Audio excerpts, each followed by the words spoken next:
At a dinner like this, one of the things, even though just by the fact of your being here, it means you're already a supporter, a sympathizer, possibly a spy, but let's just assume that the vast majority of people in this room have an enthusiastic support of the FPIW.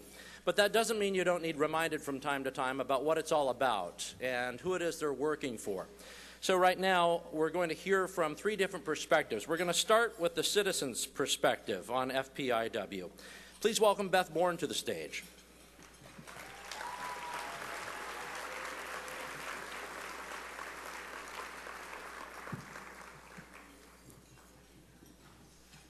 I should have had a longer intro, I think, for Beth. Good evening.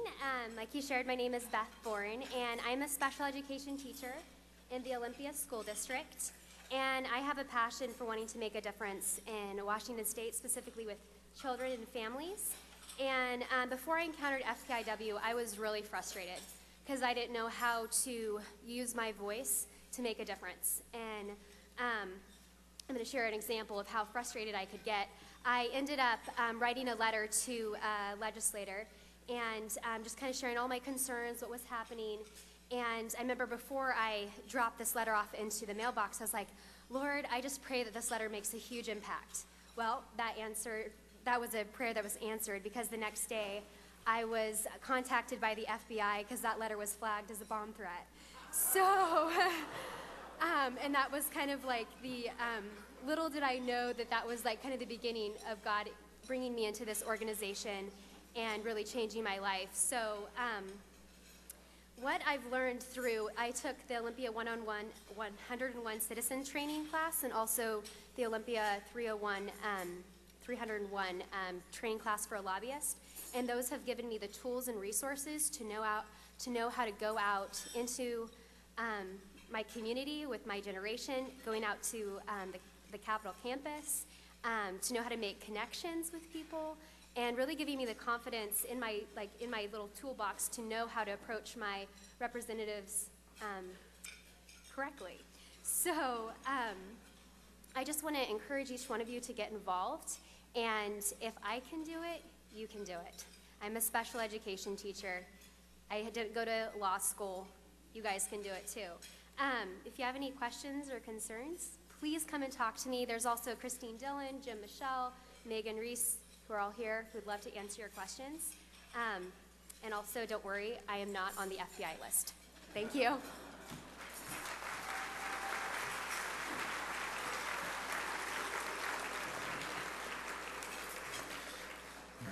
See, at first I felt bad that she was so far away, and then she mentioned the bomb threat, and I thought, I'm glad she's on that side of the room. Just kidding. Next, we're going to hear from the clergy perspective. Originally, we were going to hear from Bishop Doss, but he had a death in the family and had to cancel at the last minute. So you can add him to your prayers tonight. Pastor Simon Chow is with us from the Evangelical Chinese Church to share that perspective instead. Please welcome Pastor Chow.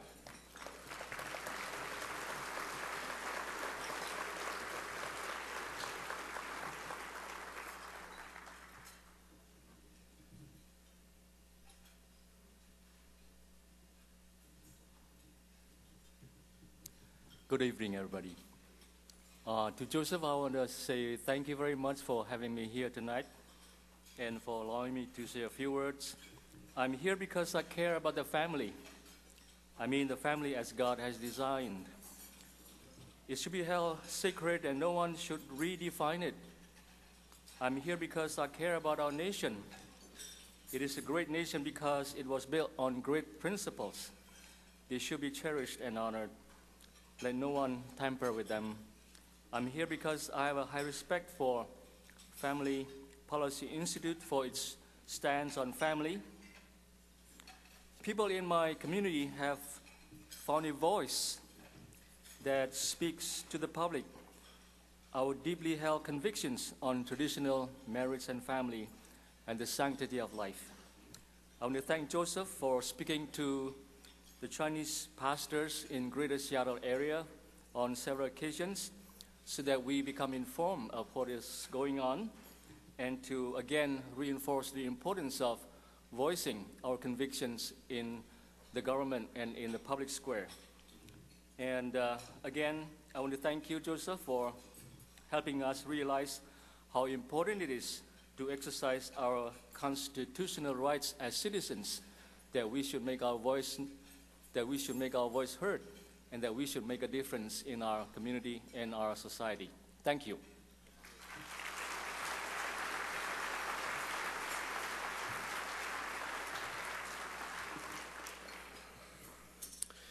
When Beth spoke, she said it was difficult for her because she didn't know how to make her voice effective every day.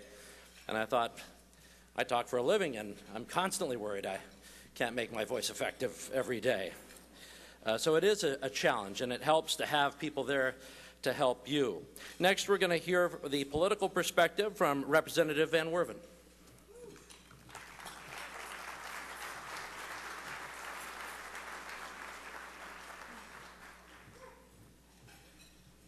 Good evening.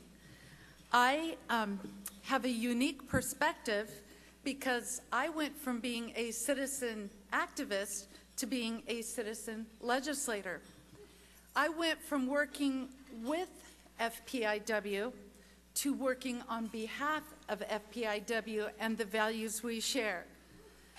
I went from testifying alongside of FPIW at hearings to hearing FPIW testify on the values that we share. And I wanted to share this evening one example that FPIW really came to bat. We had a hearing in the House on the abortion mandate bill, which is a bill that would have forced employers, individuals, and health insurance companies to provide abortion coverage. No choice in it. They would have to provide abortion coverage. Well, the Republican ranking member on the House Healthcare called and asked if I would be willing to line up a panel of people to testify in opposition to this bill. And so I'm a new freshman down in Olympia. And so what did I do? I called up Danielle and I called up Joseph and I said, what can we do? We really need to provide a strong panel. And on very short notice, they came through and they had a panel of 4 individuals who testified with such authority and power. And not only that, but they on very short notice, filled up the room with people who were opposed to this bill. And that sent a very strong message to the people who had brought this bill forward. So I just appreciated so much that just one phone call, and there they were.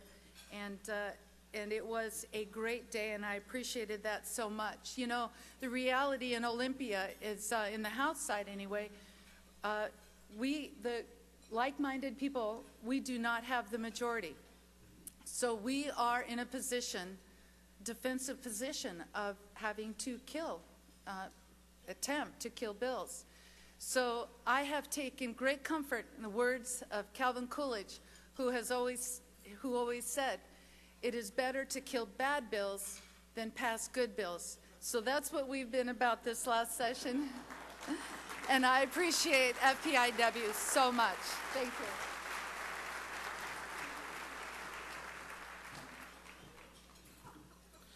It's always fun to hear Representative Van Werven speak. She's one of those people who has that constant smile on their face, and you're wondering, where did they get all that internal sunshine from? And why don't I have some?